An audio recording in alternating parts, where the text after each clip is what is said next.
dans cette soirée spéciale où vous allez savoir les résultats du deuxième tour des élections législatives. Donc d'abord nous commençons avec un taux d'abstention de 53,77%. C'est quand même 1,27% de plus qu'au premier tour.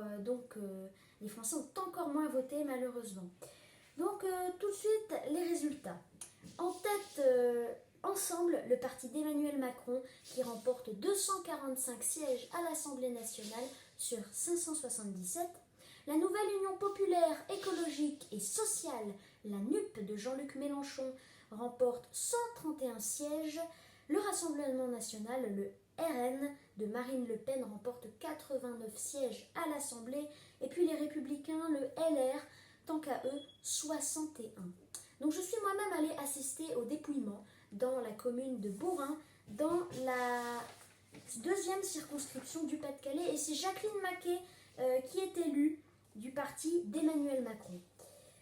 Ensuite, Marine Le Pen, tant qu'à elle, est réélue dans la 11e circonscription du Pas-de-Calais, qui fait bien évidemment partie du Rassemblement national.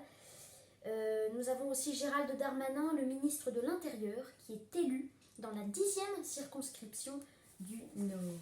Et puis, forcément, Elisabeth Borne, la première ministre, qui elle est élue dans la 6e circonscription du Calvados. Et puis pour finir, Damien Abad, qui est ministre des Solidarités et de l'Autonomie, garde son poste en étant réélu dans la 5e circonscription de l'Ain. Mais nous avons malheureusement aussi des défaites. Par exemple, dans la 6e circonscription du Pas-de-Calais, Brigitte Bourguignon, la ministre de la Santé, est tant qu'à elle battue. Et elle devra malheureusement démissionner de son poste de ministre de la Santé. Et donc, pour finir, nous allons parler un petit peu de Jean-Luc Mélenchon. Jean-Luc Mélenchon, ni président, ni Premier ministre, ni député. Que va-t-il devenir? C'est la question que tous les Français se posent, principalement ceux qui étaient membres de la NUP, qui le soutenaient. Donc, tout le monde se pose cette mystérieuse question.